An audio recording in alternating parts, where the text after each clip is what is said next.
Muslim community अगर जो expat community है ये तो डिसइंफॉर्मेशन कैंपेन का शिकार है। एक कम्युनिस्ट मरता है चाइना के अंदर, उसका शोक मनाया जाता है साउथ इंडिया में कहीं किसी सिटी के अंदर। तो आप इससे अंदाज़ा लगाइए कि इनका जो कनेक्शन है लेफ़्ट का, इनका कनेक्शन नेशनलिस्ट ये नहीं होते। कुछ पॉलिटिशियंस हैं या फिर कुछ मीडिया जर्नलिस्ट हैं जो मुस्लिम रिप्रेजेंटेशन को ज़बरदस्ती पकड़ के बैठे हुए हैं और किसी को आने नहीं देते हैं। पुराने ज़ख्म को खिरोदने की कोशिश की जा रही है ताकि लोगों को फिर यानी सोसाइटी को डिवाइड किया जाए। आप जो पूछे हैं सवाल कि इनकी नज़र में क्या सुप्रीम कोर्ट बड़ा है या BBC, तो जाहिर सी बात है कि BBC पे ज़्यादा रिलाई करते हैं क्योंकि इनके लिए स्टेट या एस्टैब्लिशमेंट ज़्यादा मायने नहीं रखता। आर्टिकल 370 हटने के बाद पाकिस्तान का जो इन्वॉल्वमेंट था कश्मीर में मानो नहीं के बराबर हो गया है। एक राइट कल्चर इंडिया के अंदर था, आपको याद होगा, मगर आप एक चीज़ गौर करिए, कई साल से ये राइट कल्चर बंद हो गया है। ऐसा लग रहा है कि BBC वालों ने पहले ही ये डॉक्यूमेंट्री बना के रखी थी और टाइम का इंतज़ार कर रहे थे। आपको और हमको एज ए नागरिक, एज ए सिटीज़न, आपकी कंट्री की लीडरशिप के साथ रहना और ठहरना बहुत ज़रूरी है। ये आप जहन में रख लीजिए बात। Reportedly asked a party cadre to refrain from making unnecessary statements. Reach out to the minorities, visit churches, visit gurudwaras, connect with the Bohra Muslims, Pasmanda Muslims, Sikhs, connect with the minorities without any electoral aspiration. The report, sent as a diplomatic cable and marked restricted, has never been published before. Extent of violence much greater than reported. Does the Prime Minister agree with his diplomats in the Foreign Office that Modi was directly responsible, and just what more does the Foreign Office know of his involvement in this grave act of ethnic cleansing? Well, Mr. Speaker, the UK government's position on this has been clear and long-standing and hasn't changed. Of course, we don't tolerate persecution where it appears anywhere, but I'm not sure I agree at all with the characterisation that the honourable gentleman has put forward. India has now slammed the recently broadcast British documentary on the Indian Prime Minister Narendra Modi. Just make it very clear, we think this is a propaganda piece designed to push a particular discredited narrative. जय हिंद दोस्तों, DU news पे आपका स्वागत है। दोस्तों, एक जिन्न सामने आया है, एक नया जिन्न बाहर निकला है जो कि BBC की डॉक्यूमेंट्री के फॉर्म में निकला है। गुजरात दंगों पे एक डॉक्यूमेंट्री आई है। ये डॉक्यूमेंट्री तब आई है जब हमारे देश के प्रधानमंत्री 3 दिन पहले अपने पार्टी की एक मीटिंग में उन्होंने एक बयान दिया। उस बयान में उन्होंने 2 बिंदुओं पे फोकस किया। पहला बिंदु तो ये था कि आप बॉलीवुड की पिक्चरों को अननेसेसरी क्रिटिसाइज न करें, उसकी आलोचना न करें और उसको ट्रैक न करें। दूसरा ये था कि आप अल्पसंख्यक समुदाय तक पहुँचने की कोशिश करें। हमारे साथ हैं ज़ाहक तनवीर जी। ज़ाहक तनवीर जी, आपका बहुत बहुत स्वागत है। सबसे पहले तो आप हमें ट्वीट के बारे में बताइए जो आपने कल ट्वीट किया। जी, बहुत बहुत शुक्रिया संदीप साहब कि आपने हमको आपके इस बेहतरीन चैनल DU न्यूज़ पर आपने मुझे इनवाइट किया है। जी, कल मैंने एक ट्वीट किया था जिसमें मैंने मेंशन किया था कि BBC की जो डॉक्यूमेंट्री है इसकी जो टाइमिंग है, ये टाइमिंग बड़ी ज़बरदस्त है। यानी इन्होंने जो टाइमिंग चूज़ की है वो ऐसी चूज़ की है कि जैसे अभी आपने मेंशन किया है कि मोदी साहब ने, जो प्रधानमंत्री या वज़ीर आज़म है हिंदुस्तान के, भारत के, इन्होंने ये कहा कि मुस्लिम आउटरीच होना चाहिए, ठीक है, क्योंकि BJP की जो छवि है। अच्छा, उससे पहले एक बात मैं क्लियर कर दूं ऑडियंस के लिए कि भाई हम BJP की तरफ से या किसी पार्टी की तरफ से बात नहीं कर रहे हैं। हम फैक्चुअल बेसिस पर जो हालात चल रहे हैं उसके ऊपर हम चर्चा कर रहे हैं और बात कर रहे हैं, ठीक है। तो हमको ना किसी पार्टी से आप टैग मत करिए। तो बताना मकसद यहाँ पर यह है कि BJP जब भी इस तरह की बात करती है कि हमको अप्रोच करना चाहिए मुस्लिम समुदाय से या फिर मुस्लिम कम्युनिटी के साथ डायलॉग एस्टैब्लिश करना चाहिए, तो जब भी इस तरह की बात होती है तो उसी वक्त जो है ना कहीं से कुछ ना कुछ जो है इस तरह का एक ड्रामा शुरू हो जाता है। और ऐसा लग रहा है कि BBC वालों ने पहले ही ये डॉक्यूमेंट्री बना के रखी थी और टाइम का इंतज़ार कर रहे थे, वक्त का इंतज़ार कर रहे थे कि कब टाइम आएगा, कब वक्त आएगा और फिर ये जो है इस डॉक्यूमेंट्री को रिलीज़ किया जाए। तो अब जैसे मोदी साहब ने नेशनल एग्जीक्यूटिव काउंसिल को उन्होंने एड्रेस किया और एड्रेस करते हुए उन्होंने ये कहा कि मुस्लिम कम्युनिटी, अब उसमें उन्होंने पसमानदा करके उसके अंदर मेंशन किया है। तो टेक्निकली तो मुसलमानों में पसमानदा या अशराफ नहीं है, मगर ये एक यानी कि स्ट्रैटेजी कह लीजिए इस्तेमाल की जा रही है, ख़ास तौर पर उन लोगों को कॉन्फिडेंस में लेने के लिए जो ऐसे लोगों से बदजन हो चुके हैं, जो यानी जिस तरह से सोने या जवाहरात के ऊपर जो सांप जिस तरह से बैठा हुआ रहता है, किसी को आने नहीं देता, तो इस तरह से कुछ लोग हैं, कुछ पॉलिटिशियंस हैं या फिर कुछ मीडिया जर्नलिस्ट हैं जो मुस्लिम रिप्रेजेंटेशन को ज़बरदस्ती पकड़ के बैठे हुए हैं और किसी को आने नहीं देते हैं। तो स्ट्रैटेजिकली इस तरह से इनको डिफ्रेंशिएट किया जा रहा है कि अशराफ है या पसमानदा है, वैसे तो ये है नहीं। तो अशराफ और पसमानदा के डिफ्रेंशिएशन में ये कहा कि पसमानदा मुसलमानों को अप्रोच करना चाहिए, इस तरह से जो क्या पढ़े लिखे मुसलमान हैं, एजुकेटेड मुसलमान हैं, उन तक भी बीजेपी को आउटरीच करना चाहिए, जाना चाहिए, बात करना चाहिए, डायलॉग करना चाहिए। जो हम भी यही कहते हैं कि भाई डायलॉग होना चाहिए, क्योंकि एक नेशन है, एक कंट्री है, तो यहाँ पर जितने लोग रहते हैं आपस में वो एक दूसरे से डायलॉग करेंगे, तभी जो है ये मुल्क, ये कंट्री थ्राइव कर सकेगा। अब यहाँ पे मैं आपको एक इंटरेस्टिंग बात बता दूँ कि जब भी इस तरह का विचार भी आता है, यानी कि सोच भी अगर आती है कि मुसलमानों में और जो आरएसएस या बीजेपी है इनके दरमियान में डायलॉग होना चाहिए, तो फौरी जो है लेफ़्ट नेक्सस इतना एक्टिवेट हो जाता है। लेफ़्ट नेक्सस हो गया, इख्वान मुस्लिम ब्रदरहुड नेक्सस हो गया, जमात इस्लामी हो गया, ये सारे लोग इतने एक्टिव हो जाते हैं कि इसको तोड़ने की कोशिश करते हैं, क्योंकि ये जो वैक्यूम है और ये जो गैप है, ठीक है, इसी गैप को ये लोग लेकर अपना करियर चलाते हैं और इसी गैप पर ये थ्राइव करते हैं। तो लिहाजा बताना मकसद यहाँ पर यह है कि मोदी साहब ने जैसे कहा कि मुसलमानों के साथ आउटरीच होना चाहिए, उनसे बात करनी चाहिए और उन तक पहुँचना चाहिए, तो फौरी जो है ये डॉक्यूमेंट्री आ गई। 2002 के दंगों के बारे में बताया जा रहा है और पुराने ज़ख्म को खिरोदने की कोशिश की जा रही है ताकि लोगों को फिर यानी सोसाइटी को डिवाइड किया जाए।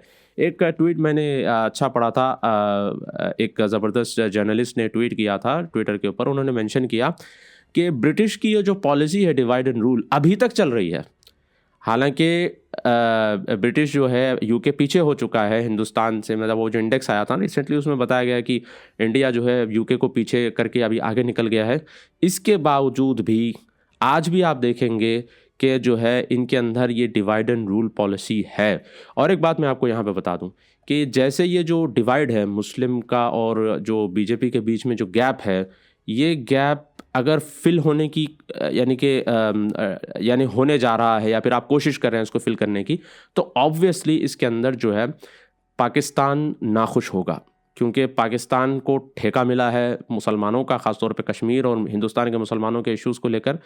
तो ये इनके लिए भी जो है ना, इनकी भी दुकान बंद हो जाती है। तो ये पूरा एक लॉबी है पाकिस्तान और फिर यूके और ये सब, मतलब ये पूरा नेक्सस है जिसकी वजह से ये डॉक्यूमेंट्री की जो टाइमिंग है ख़ास तौर पर ये बड़ी इंटरेस्टिंग है। अपने आप को आदमी अपने पूरे जीवन में कहाँ कहाँ प्रूफ करता है। उसने एक नरेंद्र मोदी जी के बारे में बात करें अगर आप, तो वो जनता की अदालत में भी उतनी ही बार जीते हैं जितनी कोर्ट में भी जीते हैं। वो मतलब अदालतों में जितनी बार जीते हैं उतनी जनता की अदालत में भी जीते हैं।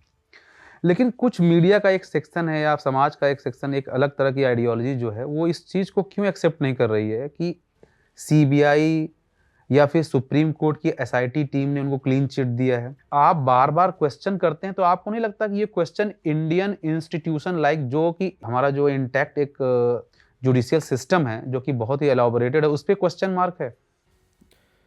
बिल्कुल, ये बात तो आपने दुरुस्त फरमाई है कि ये इंस्टीट्यूशंस के ऊपर सवाल उठाना है, मगर अब यहाँ सवाल ये भी है कि सिर्फ 2002 को क्यों हाईलाइट किया जा रहा है। ठीक है, उसके अंदर जो लोगों का नुकसान हुआ है हम उनके साथ हैं और हम जो है उनके साथ ठहरते हैं, मगर एट द सेम टाइम हमको ये भी समझना चाहिए कि नाइल वैली जो असम का जो दंगे हुए थे और इस तरह से हाशिमपुर यूपी का दंगा जो हुआ था, मुरादाबाद, भागलपुर, 1984 के दंगे, मुंबई राइट्स, मुजफ्फरपुर, ये कई ऐसे दंगे हुए हैं।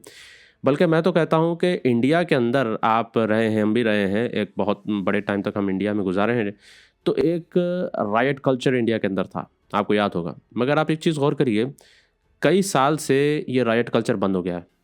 ये चीज़ लोग गौर नहीं करते हैं, ठीक है, ये गौर नहीं कर रहे हैं लोग कि अच्छा खासा राइट कल्चर इंडिया के अंदर ख़त्म हो गया है, बल्कि बंद हो गया है। ठीक है, अब जो भी करने की कोशिश करता है उसके ख़िलाफ़ ज़बरदस्त कार्रवाई की जाती है ताकि वो अगली बार राइट करने की सोचे भी ना।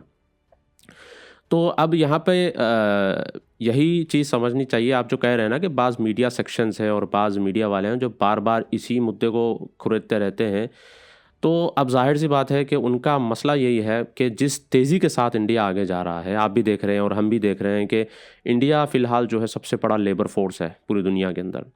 अमेरिका चले जाइए आप, मिडल ईस्ट चले जाइए आप, कहीं भी चले जाइए, बहुत बड़ा लेबर फोर्स इंडिया का मौजूद है। माइक्रोसॉफ्ट के लीड से लेकर आप गूगल के लीड देख लीजिए, आप हर पोजीशन पर बड़े इंडियंस ही बैठे हुए हैं। इनफैक्ट जो इंडियन बैकग्राउंड के है ना, ऋषि सुनक भी यूके के पीएम, तो इंडिया का जो लेवल है वो काफ़ी राइज हो रहा है फ़िलहाल। और दूसरी चीज़ ये है कि इंडिया फ़िलहाल फास्टेस्ट ग्रोइंग इकोनॉमी है और नॉलेज बेस्ड इकोनॉमी है, ठीक है, ये भी आप गौर करिए। तो ये चीज़ें जो है, अच्छा और एक इंटरेस्टिंग बात बताता हूँ मैं आपको, आर्टिकल 370 हटने के बाद पाकिस्तान का जो इन्वॉल्वमेंट था कश्मीर में मानो नहीं के बराबर हो गया है। पाकिस्तान बिलबिला रहा है कश्मीर के अंदर, ये इन्वॉल्व नहीं हो पा रहा है। तो ऑब्वियसली ये सारे जो अचीवमेंट हो रहे हैं तो किसी एक नेता या लीडर के अंडर में हो रहे हैं। तो अब अपोजिशन हो ले लो या फिर ऐसे मीडिया आउटलेट्स ले लो, ये लोग हरगिज़ ये नहीं चाहते कि ये क्रेडिट जो है उन लोगों को जाए जिससे ये नफ़रत करते हैं या फिर पॉलिटिकल कन्फ्रंटेशन इनके साथ रहता है। तो हमेशा से इनकी कोशिश यही रहेगी कि इनको डिस्क्रेडिट किया जाए और फिर सोसाइटी के अंदर डिवाइड एंड रूल वाली पॉलिसी बरकरार रहे। जैसे ही डॉक्यूमेंट्री आई है परसों, कल ब्रिटिश जैसे आपने अभी जिक्र किया उनका, ऋषि सोनक जी का, तो ब्रिटिश पाकिस्तान बेस्ड एक ब्रिटिश एमपी थे, उन्होंने पार्लियामेंट में बोला वहाँ के, जिसको हाँ इमरान हुसैन जी ने, तो ऋषि सोनक जी जो कि प्राइम मिनिस्टर हैं वहाँ के, उन्होंने डायरेक्टली मतलब तुरंत ही उसको डिसमिस कर दिया कि ये चीज़ें पार्लियामेंट में जो जी पहले थे, हमारा स्टैंड जो पहले था वही आज भी है। अगर आप जो भी मीडिया का लेफ्ट विंग जो है, अगर वो उसको एक्सेप्ट नहीं करता है तो वो किसको एक्सेप्ट करता है? क्या उसकी नज़र में सुप्रीम कोर्ट बड़ा है या बीबीसी की डॉक्यूमेंट्री ज़्यादा बड़ी है? जैसे राना अयूब जी हैं, उनकी एक बुक भी है, द गुजरात फाइल्स करके है, उन्होंने भी इस चीज़ को ट्वीट किया है और उन्होंने मतलब क्वेश्चन रेस किया है। तो मेरा आपसे ये प्रश्न है कि क्या उनकी नज़र में सुप्रीम कोर्ट बड़ा है या फिर बीबीसी की डॉक्यूमेंट्री ज़्यादा वैल्यूएबल है अदर देन दैट की जजमेंट ऑफ सुप्रीम कोर्ट? देखिए संदीप भाई, मसला यहाँ पर यह है कि ये जो लेफ्ट विंग होता है, ये किसी मुल्क या किसी इंस्टीट्यूशन से इनका ताल्लुक़ नहीं होता। इनका ग्लोबल कोalition होता है, ठीक है, ग्लोबल अलायंस, ग्लोबल कोalition। और ये हर किसी जिस भी मुल्क में रहेंगे, जिस भी कंट्री में रहेंगे, ये उस कंट्री और उस मुल्क के इंस्टीट्यूशंस के साथ नहीं रहेंगे, ठीक है। इनका ग्लोबल कोalition है और ये सिर्फ अपना एक ग्लोबल नैरेटिव चलाते रहते हैं। भले वो सुप्रीम कोर्ट हो, भले वो हाई कोर्ट हो, जो भी हो, इनको ये मैटर नहीं करता। इनको मैटर करता है तो इनका जो पूरा जो ग्लोबल नेक्सस है, ये इनको मैटर करता है। ये जो इनके बीच में जो नैरेटिव चलता है, सब इसको लेकर चलते हैं, ठीक है। एक कम्युनिस्ट मरता है चाइना के अंदर, उसका शोक मनाया जाता है साउथ इंडिया में कहीं किसी सिटी के अंदर। तो आप इससे अंदाज़ा लगाइए कि इनका जो कनेक्शन है लेफ़्ट का, इनका कनेक्शन नेशनलिस्ट ये नहीं होते, इनका ग्लोबल कनेक्शन होता है। ये लोकल अपनी गवर्नमेंट के साथ इनका टाई अप नहीं होता। बल्कि आप राइट विंग को एक तरफ देखिए तो आपको अंदाज़ा लगेगा कि राइट विंग चूँकि अपनी गवर्नमेंट को सपोर्ट करते हैं, तो आप देखिए कि ये ग्लोबल इश्यूज़ में सब मिलकर एक साथ हाथ नहीं डालते। आप एक चीज़ गौर करिए यहाँ पे, बल्कि ये आप लेफ़्ट में आपको ज़्यादा मिलेगा। और यही चीज़ आपको इस्लामिस्ट के अंदर भी मिलेंगी। इस्लामिस्ट जो होते हैं ना, इस्लामिस्ट वो नेशनलिज्म को कुफ्र कहते हैं। जैसे कि डॉक्टर इसरार अहमद ने कहा था कि नेशनलिज्म जो है ये कुफ्र है, यानी कि अगर कोई नेशनलिज्म मानता है तो ये काफिर हो जाता है। तो इस तरह से इस्लामिस्ट के अंदर भी यही एटीट्यूड आपको मिलेगा, एक रिपल्सिव एटीट्यूड।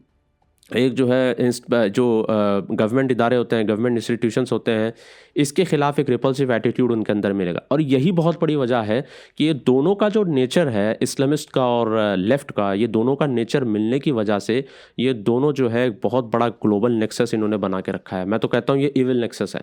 और जहाँ भी आप जो है सोल्यूशन की बात करते हैं, जहाँ भी आप सोल्यूशन फाइंड आउट करने की बात करते हैं, वहाँ पर ये लोग जो है अपना गंदा एजेंडा चलाते हैं।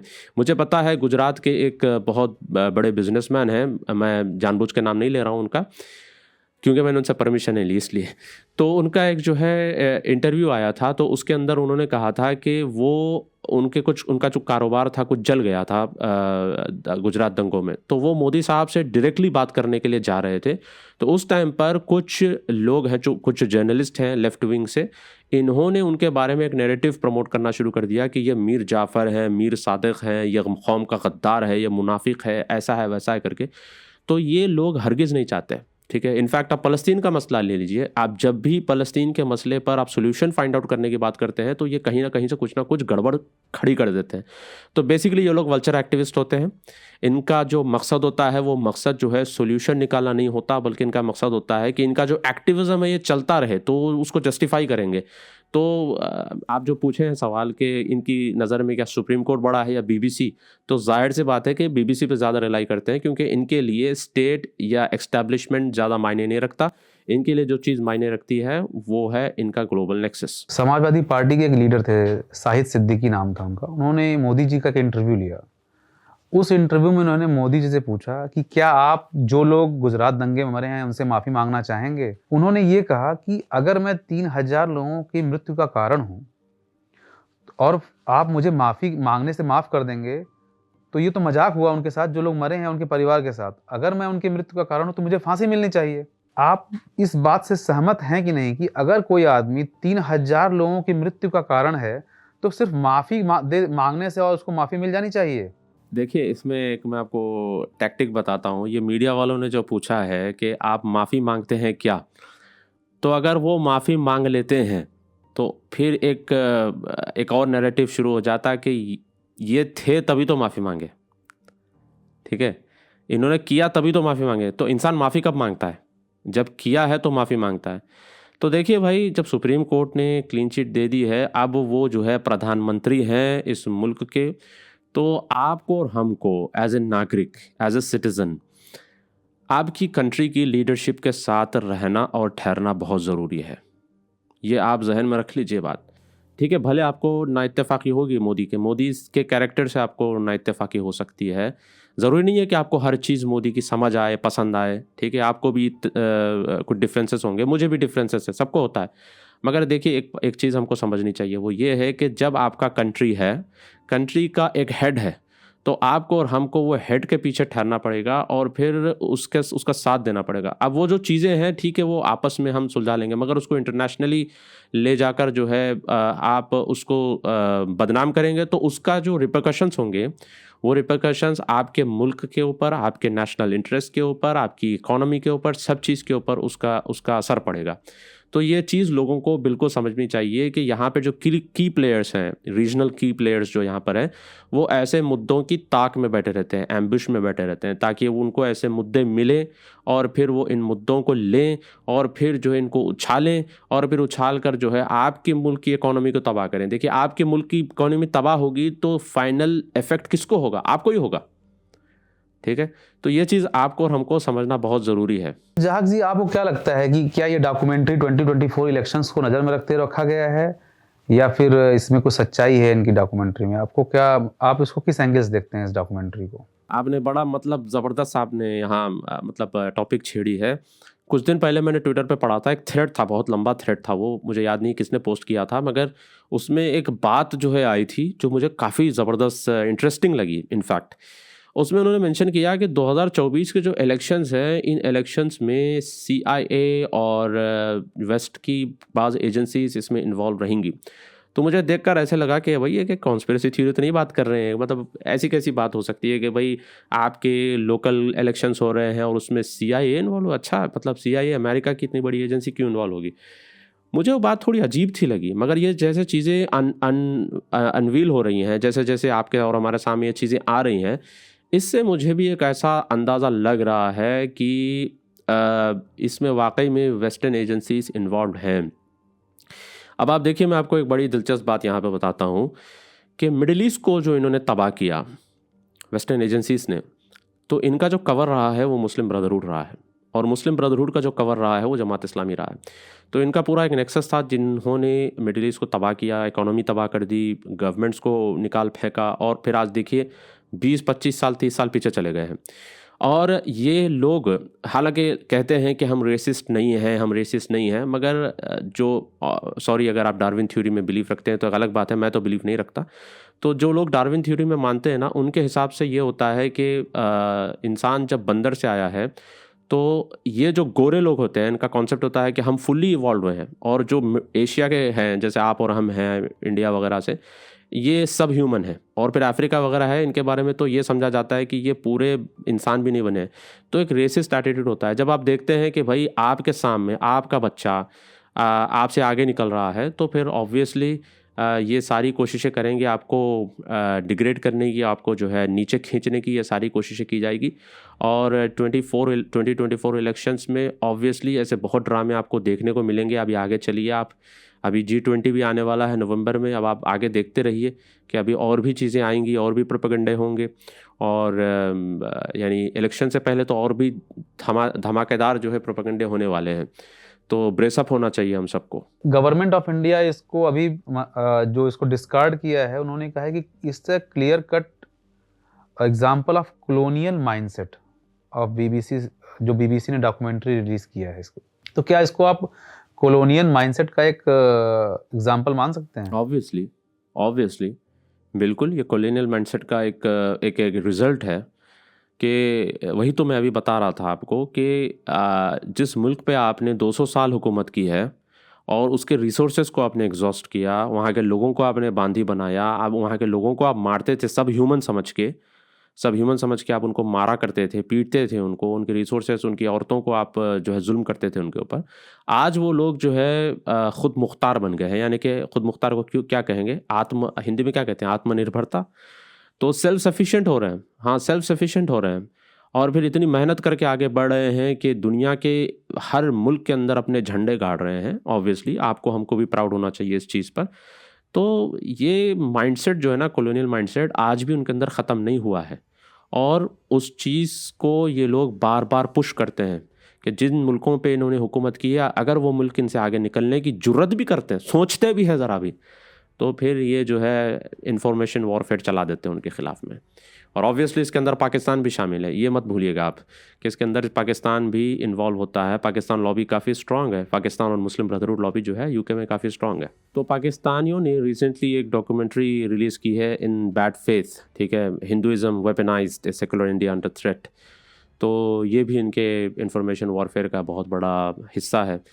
तो ऑब्वियसली ये सारी चीज़ें जो है कोइंसिडेंस नहीं है, बल्कि ये ऐसे ही इत्तेफाकिया तौर पे नहीं हो रही हैं, बल्कि एक पूरा यानी कि प्लान्ड मिशन है। ज़ाहिर जी, आपको नहीं लगता कि इस तरह की डॉक्यूमेंट्री या फिर इस तरह के मूवीज़ छोटे छोटे बना के हमारे देश के अल्पसंख्यक समुदाय को डराने की कोशिश की जा रही है कि अगर आप बीजेपी की तरफ मूव करेंगे तो आपके साथ ये खतरा हो सकता है, जैसा कि आज तक होता आ रहा है।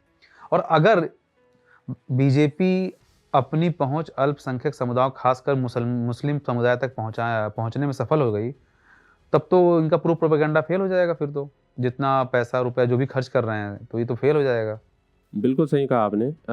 ये चीज़ जो है रियलिटी है ये, कि बीजेपी जो कोशिश कर रही है आउटरीच की, और इनफैक्ट मैं मुसलमानों से भी यही कहता हूँ, एक मशवरा मुसलमानों को देना चाहता हूँ। इनफैक्ट मैं भी इन प्रोपेगेंडा का शिकार था, मगर आज मुझे जैसे जैसे मैंने रिसर्च की, जैसे जैसे मैं पढ़ता गया, तो मुझे समझ आई है चीज़ें कि स्टेबिलिटी के लिए ये बहुत ज़रूरी होता है कि आप जो है माजी को, पास्ट को भुलाएं और आगे बढ़ते जाएं। इनफैक्ट कुरान की एक आयत है, मैं स्पेशली मुस्लिम ऑडियंस से मैं ये कह रहा हूँ।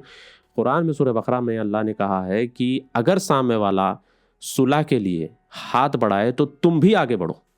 ठीक है, ये बहुत ज़रूरी है चीज़। सुलह के लिए आगे बढ़े तो आप भी आगे बढ़ो। अगर सामने वाला सुलह के लिए आगे आ रहा है और फिर आप वही पुरानी चीज़ें खिरोच के जो है ना, आप फिर वहीं बैठे और कह रहे हैं कि नहीं हम आगे नहीं बढ़ेंगे, ये गलती देखिए आप फ़लस्तीनियों ने ये गलती की। ये फ़लस्तीनियों ने बहुत बार ये गलती की। जब डायलॉग और डिस्कशन की बात आई तो बीच में वो हमास आ जाता था, आके वो हाईजैक करके वो जितनी गड़बड़ उसने की, जिसकी वजह से फ़लस्तीन आज वहीं का वहीं रह गया और आप इजराइल को कंपेयर करके देख लीजिए, कहीं का कहीं निकल गया। तो देखिए, सुलह के लिए अगर कोई आगे बढ़ता है तो आप भी आगे बढ़िए।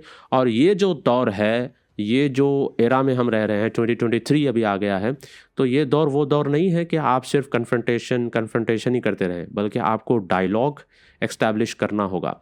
आपके जो बड़े हैं, आपके जो उलेमा हैं, आपके जो लीडर्स हैं, आपके जो पढ़े लिखे लोग हैं, इनको डायलॉग एक्स्टैब्लिश करना पड़ेगा।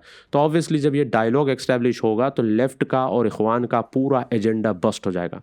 और वो ये हरगिज़ नहीं चाहते कि ऐसा हो, तो वो हर थोड़े दिन में जो है इस तरह की न्यूज़ छोड़ते रहते हैं, ताकि जो आपने कहा अल्पसंख्यक माइनॉरिटी, इनफैक्ट तो माइनॉरिटी जो होती है इनको डराया जाता है, इनको यानी कि इस तरह की चीज़ें फीड की जाती हैं, बार बार इनके जहन में ये चीज़ें फीड की जाती हैं ताकि वो घबराए हुए रहें, डरे हुए रहें, और फिर जब इंसान डर जाता है, घबरा जाता है, तो वो एक रिपल्सिव एटीट्यूड और रिपल्सिव नेचर उसके अंदर आ जाता है। तो ये मुस्लिम कम्युनिटी के लिए भी सही नहीं है। ये विक्टिमहुड मेंटालिटी जो है ये मुस्लिम कम्युनिटी के लिए सही नहीं है, ये कहीं ले जाने वाली नहीं है, उल्टा नुकसान की तरफ ये चीज़ ले जाएगी। अगर आप माइनॉरिटी अफेयर्स की बात करते हैं तो मोदी गवर्नमेंट की अचीवमेंट माइनॉरिटी अफेयर्स या माइनॉरिटी वेलफेयर के लिए ज़्यादा रही है मनमोहन गवर्नमेंट से। उसके बाद भी अगर मोदी गवर्नमेंट या फिर जो इनके नुमाइंदे हैं सरकार में, अगर वो इन चीज़ों को पुश नहीं कर पा रहे हैं या फिर प्रोपेगेंडा का शिकार हो जा रही है, इनकी पूरी पॉलिसी भी प्रोपेगेंडा के शिकार हो जा रही है, तो कहाँ कमी है? क्या गवर्नमेंट की पॉलिसी में या गवर्नमेंट को अपनी चीज़ों को पुश करने में दिक्कत आ रही है, या फिर ये एक प्रोपेगेंडा जो है वो ज़्यादा हावी हो जा रहा है गवर्नमेंट के अचीवमेंट्स पे? नहीं, आपने बड़ा अच्छा देखिए सवाल पूछा है। इसमें मैं ये समझता हूँ कि गवर्नमेंट का भी इसमें एक पार्ट है जो गवर्नमेंट रोल प्ले नहीं कर रही है। देखिए, जो भी चीज़ जो है गवर्नमेंट कर रही है माइनॉरिटीज़ के लिए, उसको चाहिए कि उसका पीआर स्टंट भी हो। मैं ये नहीं कर रहा हूँ कि जो नहीं किया उसको एडवर्टाइजमेंट करें, जो किया है उसका एटलीस्ट पीआर स्टंट हो, एटलीस्ट उसके बारे में बताया जाए, उसके बारे में एक्सप्लेनेटरी वीडियोस आएँ, उसके बारे में लोगों को बताया जाए कि भाई ये चीज़ें तुम्हारे साथ हुई हैं। तो ये चीज़ें मंजर-ए-आम पे नहीं आती है। नेगेटिव न्यूज़ धड़ाधड़ आ जाती है। पॉजिटिव न्यूज़ जो होती है इस पे ऑब्वियसली लेफ़्ट तो सपोर्ट नहीं करेगा, और ऑब्वियसली जो है कुछ मतलब अनफॉर्चुनेटली कहना पड़ता है कि राइट के भी बाज़ लोग जो है इसको ज़्यादा ध्यान नहीं देते, बल्कि ऐसी जो ख़बरें होती हैं इसको हाईलाइट किया जाना चाहिए, इसको बताना चाहिए। जैसे रिसेंटली मैंने भी एक ट्वीट किया था, जो सना खान करके जो लड़की है जिसको एनडीए का एग्ज़ाम उसने पास किया, और फिर इस तरह से एक और लड़की नहीं सानिया मिर्ज़ा, शायद वो सानिया मिर्ज़ा थी, और सना खान जो थी वो उसने जो है इसरो में उसको टेक्निकल असिस्टेंट का जॉब मिला। तो ऐसी जो पॉजिटिव न्यूज़ होती है इसको थोड़ा सा बताना चाहिए, ताकि लोगों को पता रहे कि भाई माइनॉरिटीज़ दबी कुचली भी नहीं है, बल्कि इनके साथ गवर्नमेंट इक्वालिटी का ट्रीटमेंट कर रही है। आपको नहीं लगता कि बीबीसी या फिर सीएनएन इन सबको एक डॉक्यूमेंट्री बनानी चाहिए अफगानिस्तान को आफ्टर विड्रॉल? जब अमेरिका ने वहाँ से अपना विड्रॉ कर लिया पूरी आर्मी, उसके बाद जो वहाँ की सोशल कंडीशन या सोशल सिचुएशन, जो वहाँ की जो वीमेन पे जो वायलेंस हो रहे हैं, उन लोगों के ऊपर एक डॉक्यूमेंट्री बननी चाहिए, नहीं बननी चाहिए ऐसे एलाबोरेटेड डॉक्यूमेंट्री? बिल्कुल।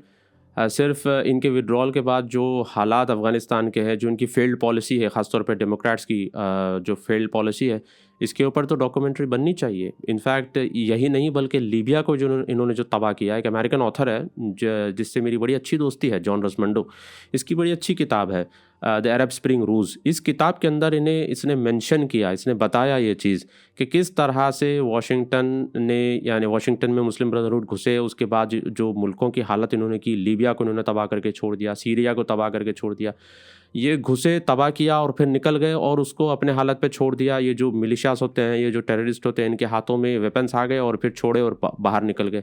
आम जो नागरिक, आम जो लोग रह रहे थे, उनको टेररिस्टों के हवाले कर दिया और फिर ठीक है भाई हम चलते हैं करके निकल गए वहाँ से। तो इसके ऊपर डॉक्यूमेंट्री बननी चाहिए। इनफैक्ट मैं तो ये कहता हूँ कि इंडियन गवर्नमेंट को भी एक काउंटर नैरेटिव बनाना चाहिए, किस तरह से इन्होंने अरब मुल्कों को तबाह किया और किस तरह से इनकी जो फेल्ड पॉलिसीज़ रही हैं। बीबीसी जो इतना बड़ा डॉक्यूमेंट्री चलाई है मोदी के अगेंस्ट में, यही बीबीसी और यही जो वेस्टर्न मीडिया आउटलेट्स हैं, ये यूके का जो इन्वॉल्वमेंट रहा है अफ़गानिस्तान या इराक़ वॉर में, इसके बारे में क्यों नहीं बात करते? ये भी तो होना चाहिए। इसके बारे में अगर बैलेंस्ड वे में अगर जाएँ तो फिर इसके बारे में भी बात करनी चाहिए। आप दिल्ली में आएंगे या दिल्ली में, यूपी में कई जगह बोर्ड लगा हुआ है mother of democracy, G20 meeting में, welcome to G20 members in the land of mother of democracy. तो जो मदर ऑफ डेमोक्रेसी का जो आप ये बोर्ड देखते हैं, इसमें अभी कुछ दिन पहले राना अयूब ने भी इस पर ट्वीट किया 2 दिन पहले, मदर ऑफ डेमोक्रेसी, और इसको लोग मॉक करते हैं। एक लेफ्ट विंग मीडिया जो है इसको मॉक करती है। क्या ये मॉक जो करते हैं, ये कहाँ तक जायज़ है कि आप इन चीज़ों को मॉक करने लगे? जैसे मेक इन इंडिया को मॉक करना, मदर ऑफ डेमोक्रेसी जैसे स्टेटमेंट को मॉक करना, फिर India as a secular country इसको मॉक करना, ये सब जो मॉक करते हैं, क्या नहीं लगता कि ये सब चीज़ें जो हैं, ये मॉक करने का जो कल्चर है, ये कहीं ना कहीं इन चीज़ों को तूल देता है कि बीबीसी जैसी संस्था या बीबीसी जैसे जो मीडिया ऑर्गेनाइजेशन है वो ऐसी डॉक्यूमेंट्री बनाएं? देखिए, ये जो मॉकिंग कल्चर है जो आप अभी बता रहे हैं, इसके बारे में मैंने काफ़ी बार एड्रेस किया है। मसला ये है कि लोग जो है पीएम की मॉकिंग करते करते, पीएम की शख्सियत की वजह से जो मॉकिंग करते हैं, वो मॉकिंग करते करते जो है नेशन की भी मॉकिंग कर देते हैं, उनको पता भी नहीं चलता। कौन सा भला सेन आदमी होगा जो अपने ट्विटर पर ये लगाए लिंचिस्तान, जब लोकेशन लिखते हैं तो लिंचिस्तान, रेपिस्तान। कौन अक्लमंद आदमी इस तरह से ख़ुद के नेशन को बदनाम करेगा, बताइए। तो एक पार्टी की दुश्मनी में, हालांकि मैं पहले भी कहा आपसे ये बात कि मैं उस पार्टी से नहीं हूँ, ना हमारा अफिलिएशन बीजेपी से है, मगर एक ऑनेस्ट बात की जाए तो एक पार्टी की दुश्मनी में, एक शख्स की दुश्मनी में आप इस हद तक चले जाते हैं। इनफैक्ट जो है मेरे ख्याल से एक हदीस है या कुरान की आयत है जिसमें बताया गया है कि तुम किसी की मोहब्बत में या किसी की दुश्मनी में इतना ज़्यादा भी मत कर दो कि तुम जो है इनजस्टिस करना शुरू कर दो, ठीक है। तो आप किसी की दुश्मनी या किसी की मोहब्बत में इतना भी आगे गुलू मत कर दो, इतना आगे भी मत चले जाओ कि उसका नुकसान जो है आप मुल्क को और नेशनल सिक्योरिटी को और नेशनल इंटरेस्ट को देना शुरू कर दो। अभी जो आपने बात कही है मेक इन इंडिया का मजाक उड़ा रहे हैं, आपको रिसेंटली पता होना चाहिए मोरक्को जैसे देश को इंडिया ने मिलिट्री ट्रक्स इंडिया ने सप्लाई किए हैं, और इस तरह से जो है बहुत सारे कंट्रीज़ को जो है इंडिया अभी जैसे साइप्रस है, इसके साथ जो है डिफेंस टाई अप इंडिया ने किया है। तो ये चीज़ें बढ़ रही हैं। देखिए एज ए इंडिया आप उसको देखिए, एज ए कंट्री आप उसको देखिए, और एज ए कंट्री आप उसको अप्रिशिएट करिए। आप उसी कंट्री के हैं, आप कहीं और के नहीं हैं। तो जिस कंट्री के आप हैं तो एटलीस्ट उस कंट्री के अचीवमेंट्स को आपको प्रेस करना चाहिए, आपको तारीफ़ करनी चाहिए। ये जो मॉकिंग कल्चर, हर चीज़ में मजाक, मीम्स बना रहे हैं, और जो है कभी मोदी के पर्सनल लाइफ के ऊपर, उन्होंने शादी की, उन्होंने वाइफ के साथ नहीं, अरे भाई हमको क्या करना है, ऑनेस्टली हमको क्या करना है, हमको क्या लेना देना है इस चीज़ से, बताइए। जिस चीज़ के ऊपर आपको फोकस होना चाहिए उस पे आपका फोकस नहीं होता, और बेफ़ायदा चीज़ों के ऊपर जो है आप ध्यान लगाते हैं और उसके पीछे आप पड़े रहते हैं।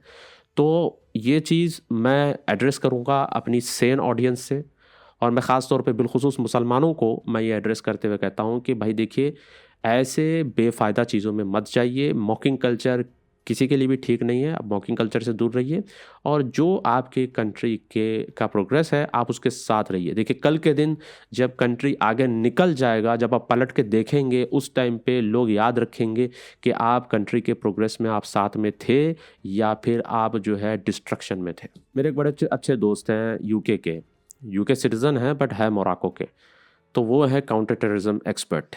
तो उनसे जब मेरी बात हो रही थी तो उन्होंने बड़ी अच्छी बात कही। उन्होंने कहा कि एक stronger India is not only stronger for the nation but is also stronger for the Muslims, कि मुसलमानों के लिए एक स्ट्रॉन्ग इंडिया बनना मुसलमानों के लिए भी फ़ायदा है, क्योंकि यहाँ पर सेकंड लार्जेस्ट जो है पॉपुलेशन है मुसलमानों का। तो एक इंडिया अगर आगे बढ़ता है तो इनकी भी तरक्की होगी। अगर हम इस चीज़ में भागीदार नहीं होंगे तो फिर नुकसान हमारा ही होगा। जहाक जी, बहुत बहुत धन्यवाद, आप हमारे साथ हमें अपना समय दिए, इसके लिए बहुत बहुत धन्यवाद। शुक्रिया, बहुत बहुत थैंक यू सो मच।